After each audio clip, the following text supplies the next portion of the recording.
자, 반갑습니다. 오늘 우리가 같이 공부해 볼 내용은 전압, 전류, 저항, 그리고 그들의 관계인 옴의 법칙까지 살펴보려고 합니다. 우선 전류 먼저 살펴볼게요. 자, 전류라는 것은 무엇인지 그림으로 먼저 한번 이해를 해볼게. 지금 그림은 두 개의 그림이 있는데 왼쪽 그림은 스위치가 열려 있는 회로의 모습, 오른쪽 그림은 스위치가 닫혀 있는 회로의 모습이야.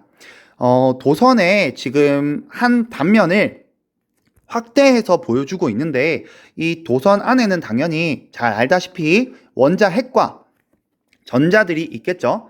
그리고 이 원자 핵들은 금속 결합으로 이루어져 있기 때문에 잉여 전자들이 많이 있습니다. 이 잉여 전자들, 남는 전자들이 도선에 건전지를 연결시켜 주었을 때 혹은 전압을 걸어 주었을 때 이 도선 안에 있는 잉여 전자들이 움직이면서 전기 에너지를 가전제품이나 아니면 우리가 사용하려는 기기들에 전달을 해줍니다.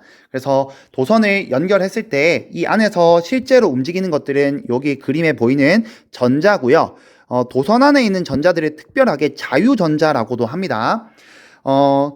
회로가 열려 있는데 지금 회로에 열려 있을 때 전류가 흐르지 않지만 도선 안에 있는 전자들은 지금 자유롭게 자기 마음대로 어떤 특정한 목적지를 가지지 않은 채로 자기 마음대로 움직이고 있는 것을 볼 수가 있어. 근데 내가 왜 오른쪽 그림처럼 회로를 연결시켜 주게 되면은 이 안에 있는 전자들이 모두 같은 방향으로 이동을 하는 것을 볼 수가 있죠. 그러면 전자들이 모두 다 같은 방향으로 이동을 하게 되면 우리가 그거를 전류라고 부르는구나. 근데 전자의 이동 방향과 전류의 방향은 서로 반대라는 것을 여러분들이 익히 잘 알고 있죠. 전류라는 것은 이 과학자들이 과거에 정의하기에 내가 스위치를 연결시켜 주었을 때 도선 안에서 뭔가가 이동을 하는 것 같이 보이긴 하는데 뭔지를 모르겠는 거야. 그 당시에는 안에 플러스 성질을 갖고 있는 원자 핵이 움직이는지 아니면 전자가 움직이는지 사실 그 당시에는 이게 원자 핵인지 전자인지도 몰랐어. 그래서 그냥 어떤 대전되어 있는 성질, 정기적인 성질을 갖고 있는 입자가 움직일 것이다라고 정의를 했어요.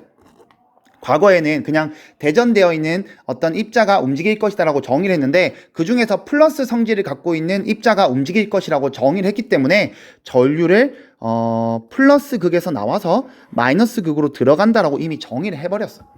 그래서 전류의 방향과 전자 이동 방향은 반대고, 그러면 이제 우리 이 스위치를 한번 눈을 크게 뜨고 한번 살펴볼게. 지금 스위치에 이 도선의 확대된 부분을 보니까 오른쪽 부분은 음극이랑 연결되어 있고 음극, 그리고 왼쪽 부분은 양극이랑 연결이 되어 있어요. 그러면 우리가 왜 전자들이 이동하는지에 대해서 쉽게 설명을 할 수가 있겠죠.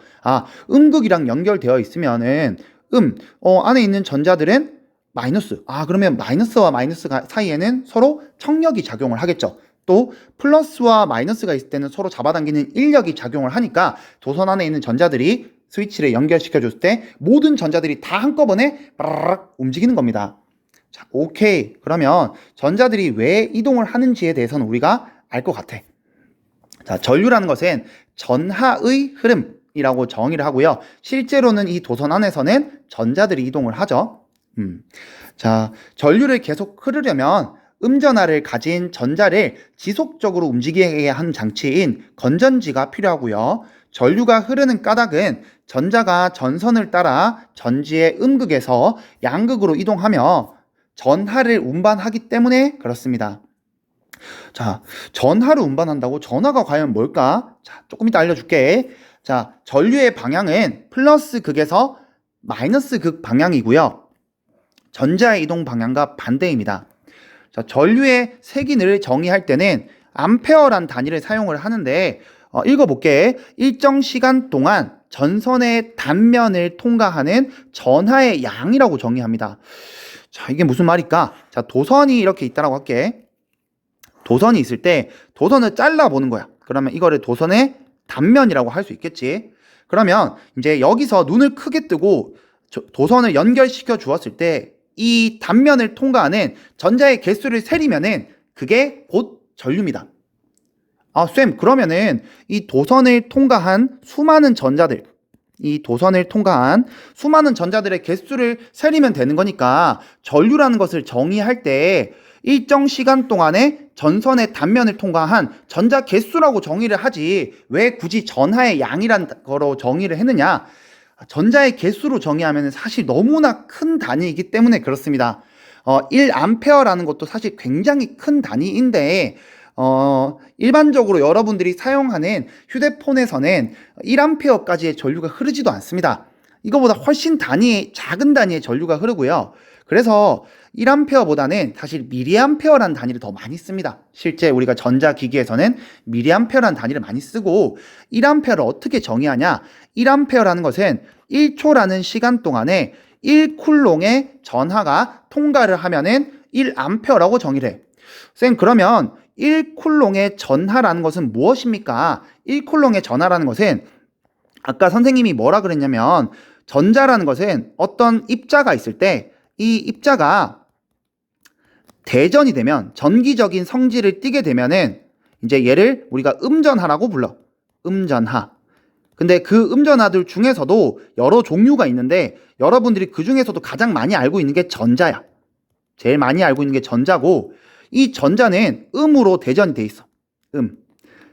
근데 이 전자가 이 대전되어 있는 이 크기가 너무 작아요. 그래서 이 전자 한 개가 통과했다고 해서 도선에 뭐 가전제품을 내가 킬 수 있다 이런 게 아니기 때문에 이거보다 훨씬 더 큰 단위가 필요했는데 1쿨롱은 무려 전자가 60경계나 모여야지만 만들어질 수 있는 단위입니다. 그러니까 전자 60경계가 가지고 있는 전하들의 싸그리 모으면 그게 1쿨롱인 거야. 자, 그래서 그럼 쉽게 생각하면 이렇게 되면 돼. 일정 시간 동안 전선의 단면을 통과한 전자의 객수가 60경계면은 1암페어야. 너무 큰 단위니까 그냥 우리가 이거를 묶어서 1쿨롱이라고 정의를 한 겁니다. 그래서 자, 오케이. 그러면은 전류가 뭔지에 대해서는 우리가 어느 정도 정의가 된 것 같고 전압으로 한번 가볼게. 자, 전압을 이해하려면 물 흐름으로 이해를 해볼 수가 있는데 왼쪽 그림을 보면 지금 펌프가 없는 수로에는 물이 흐르지 않지? 근데 이 펌프를 달아주고 낮은 곳에 있는 물을 높은 곳으로 끌어올려주게 되면은 물의 높이 차이가 생기죠. 물의 높이 차이를 위치 에너지 차이가 생겼다라고 정의해도 되겠지? 위치 에너지 차이를 만들어주는 장치가 펌프인 거고 위치 에너지 차이가 있어야지만 물이 높은 곳에 있는 물이 낮은 곳으로 흐를 수가 있잖아. 높은 곳에 있는 물이 낮은 곳으로 흐르려면은 높이의 차이가 있어야 되잖아. 자, 그래서 전압이란 것은 그럼 뭐냐? 도선에 있는 전자들, 전류를 흘려주게 하기 위해서는 이 도선 안에 높이 차이를 만들어줘야 돼. 그러면은 정확하게는 뭐 실제로 내가 도선을 들어준다고 해서 높이 차이가 생기는 게 아니니까 여기서 말하는 높이의 차이라는 것은 전기 위치 에너지의 차이를 만들어줘야 돼. 전기 위치 에너지 차를 만들어줘야 되고 이 전기 위치 에너지 차이를 뭐라 부르냐면은 얘를 전압이라 불러요. 정확하게는 전압차라 부르고 이거를 더 줄여서 전압이라 부릅니다. 오케이, 그럼 전압이 뭔지 알겠어? 전압이란 건 곧 뭐냐면 전기 위치 에너지의 차이야. 에너지의 차이. 그럼 전압은 곧 에너지야. 자, 그래서 전압이라는 것을 정의할 때는 전류를 흐르게 하는 능력이라고도 정의를 하지만 조금 더 유식한 언어로 전기 위치 에너지 차이, 전기 위치 에너지 차이라고 정의를 하고 이걸 더 줄이면은 전위차 라고 정의할 수 있겠지. 그래서 얘를 또 다른 말로 전압이라고도 불러요. 자, 전압의 역할. 전기 회로에서 전류가 계속 흐르게 합니다. 위치 에너지의 차이. 자, 그러면 전압의 크기는 전지의 전압이 클수록 더 큰 전류를 흘려줄 수 있겠죠. 단위로는 볼트를 사용합니다. 물 흐름 모형과